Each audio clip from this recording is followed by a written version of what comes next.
6h40, a programação ao vivo da CNN de sábado está de volta e com alerta novamente, né, Kenzo? Parece que a gente está batendo na mesma tecla em relação ao Covid-19, mas, gente, é muito importante a gente falar sobre essa doença, né, que nos aterrorizou, literalmente. Foram 2 anos de uma pandemia muito grave, que vitimou milhares de brasileiros, centenas de milhares, e a gente precisa estar atento porque os casos de Covid-19, né, voltaram a subir no Brasil. Pois é, já são mais de 18 mil casos que foram confirmados no país ontem, uma alta de mais de 575%, Isa. É muita gente, ou seja, a alta foi muito grande em relação à semana passada. Sobre esse assunto a gente já vai conversar agora com o especialista, o vice-presidente da Sociedade Brasileira de Infectologia, Dr. Alexandre Naime Barbosa. Doutor Alexandre, muitíssimo boa noite já agora.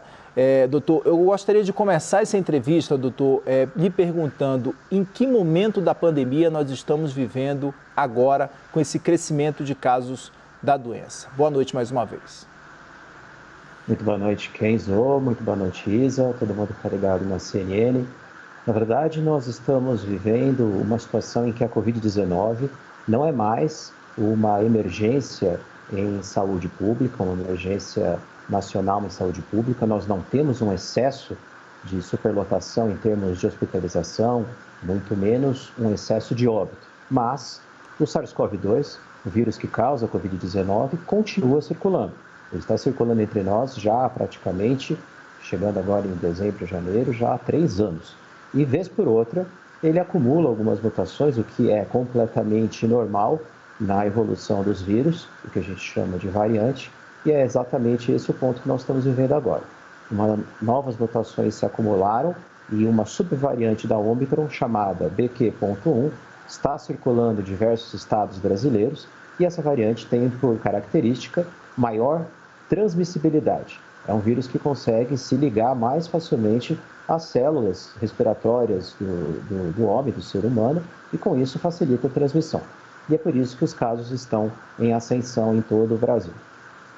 Doutor, então você acabou de dizer que é a variante que se trata da variante BQ.1, então, que está se espalhando por vários estados brasileiros, é uma variante mais contagiosa. E o que mais a gente sabe sobre essa variante? Ela chegou a ser sequenciada, a gente sabe os sintomas que são mais predominantes em uma pessoa que pega essa variante, a gente sabe se as vacinas são eficazes contra essa variante. O que nós sabemos até agora? A gente conhece bem essa variante BQ.1 porque, na verdade, ela já estava circulando há alguns meses na Europa, nos Estados Unidos e vários países do hemisfério norte. É uma variante que ela não tem uma maior patogenicidade, não é um vírus mais mortal, um vírus que vai levar pessoas a maior número de hospitalização. Mas é um importante alerta, e inclusive nós da Sociedade Brasileira de Infectologia lançamos um alerta na última sexta-feira, no dia de ontem, justamente para isso, para as populações mais vulneráveis. Então esse é o ponto. Quem são as pessoas mais vulneráveis e que podem eventualmente, se entrar em contato com esse vírus, desenvolver casos graves, precisando de hospitalização ou mesmo evoluindo para óbito? São as pessoas que não completaram o seu esquema vacinal. Então, a depender da faixa etária, existe necessidade de 2 doses do esquema básico, mais um reforço, ou 2 reforços, ou ainda nos imunossuprimidos, são 3 doses do esquema básico, mais 2 reforços. Então, quem não tem essas doses de reforço feitas, a gente viu nos Estados Unidos e na Europa, teve maior chance de hospitalização e, infelizmente, até mesmo óbito. Um segundo ponto são as pessoas mais vulneráveis, independentemente da vacinação. Vamos imaginar os imunossuprimidos. Por exemplo, uma pessoa que recebeu um transplante de rim, está usando medicações para não rejeitar esse órgão, ou uma pessoa que tem leucemia, linfoma, está fazendo quimioterapia. Esse grupo, mesmo que com um esquema vacinal completo, pode, eventualmente, se entrar em contato com essa subvariante BQ.1, ter um caso grave, porque as vacinas em imunossuprimidos não funcionam tão bem quanto na população em geral. E por isso, o nosso alerta da Sociedade Brasileira de Infectologia, no sentido do governo providenciar medicações com eficácia comprovada, que já estão aprovadas há mais de 6 meses pela Anvisa, e que até agora não chegaram na ponta, que é o consumidor final, o nosso paciente do SUS. Doutor Alexandre, a gente viu que algumas unidades da federação já começaram a aplicar mais uma dose de reforço, né? Exatamente para evitar a proliferação da doença e o avanço da doença também. Como é que o senhor avalia essa atitude de alguns estados que começaram a fazer isso? Já de fato é necessário que esse reforço seja aplicado o quanto antes mesmo, né? Esse reforço, Kenzo, que você está se referindo, é um reforço extra para quem já tem um esquema vacinal completo. Isso. Seria uma 4ª dose para a população adulta ou uma 5ª dose para a população idosa, o que é uma medida emergencial, visto que, infelizmente, no Brasil, nós não temos as vacinas atualizadas, as vacinas que a gente chama de bivalentes ou de 2ª geração, que além de proteção contra a variante, contra o vírus original, o vírus Wuhan, tem também imunizante contra a variante Ômicron. Nos Estados Unidos e na Europa, essa vacinação com a vacina de 2ª geração, a bivalente, já começou e nós também colocamos isso no nosso alerta, que é necessário que a Anvisa o quanto antes avalie a aprovação e que o SUS disponibilize essa versão que é muito mais efetiva, principalmente para essas populações mais vulneráveis que eu citei, em termos de proteção contra a infecção pela Covid-19. Doutor, a gente está falando aqui ao longo da programação da CNN que mais de 60 milhões de brasileiros não tomaram a primeira dose de reforço.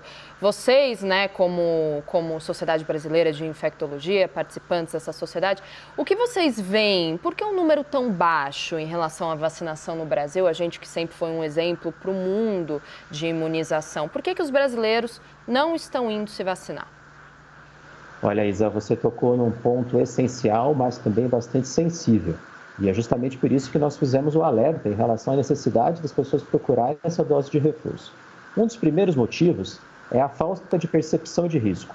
Como nós estávamos tendo uma queda sustentada no número de casos novos, número de hospitalização, principalmente durante esse segundo semestre, nos meses de julho, agosto e setembro, as pessoas se sentem menos em perigo e acabam procurando menos completar o esquema vacinal. E nesse sentido, nós alertamos que a Covid está voltando com essa BQ.1 e todos precisam fazer as doses que são elegíveis. Um segundo ponto é que, infelizmente, não se trabalha com a assertividade em relação a campanhas de vacinação ampla no atual governo. Nós não tivemos uma campanha em massa de vacinação para a Covid-19, principalmente no que se refere às doses de reforço, e isso contribui para que essas taxas, que são, na verdade, bastante tristes, né, de 60% de falta de dose de reforço, sejam vistas por todo o Brasil. Doutor Alexandre, gostaria que o senhor falasse um pouco sobre essas medidas protetivas, né? A importância delas ainda, elas também são eficazes, elas continuam sendo eficazes, principalmente se a pessoa for diagnosticada com essa subvariante aí da Covid-19 e também em locais fechados. O senhor acredita que há a possibilidade da gente voltar a ter que tomar todas aquelas medidas, voltar a fechar alguns estabelecimentos ou não? Essa subvariante não traz esse risco tão grave assim do que a gente já viveu na pandemia, doutor? Olha, Kenzo, você colocou um outro ponto bastante importante, que são as medidas de proteção não farmacológicas. Então, o uso de máscara e distanciamento social. Nesse momento em que nós estamos vivendo um aumento do número de casos, principalmente as populações mais vulneráveis, que eu já citei, mas eu acho que é importante repetir, os imunossuprimidos e aquelas pessoas idosas acima de 60 anos, elas devem voltar a usar máscara em ambientes em que haja aglomeração, em ambiente em que não seja possível o distanciamento social, porque mesmo completamente vacinado, o sistema imune dessas pessoas não reage tão bem quanto do indivíduo de menor idade ou sem imunossupressão.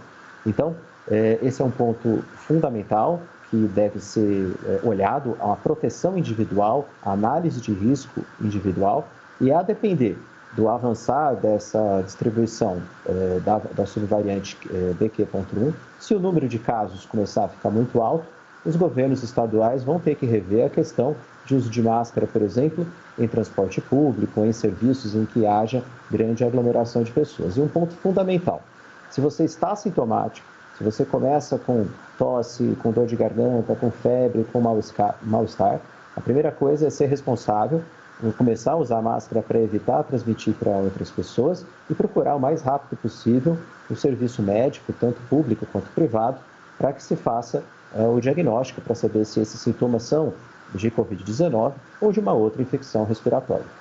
Perfeito, é preciso cuidar da gente e do outro também. Doutor, muito obrigada pelo papo. A gente conversou com o vice-presidente da Sociedade Brasileira de Infectologia, Alexandre Naime Barbosa. Muito obrigada, viu, doutor? Seja sempre bem-vindo à CNN. Muito obrigado, Isa, Kenzo, um grande abraço a todo mundo que está conectado aí na CNN. Até a próxima oportunidade.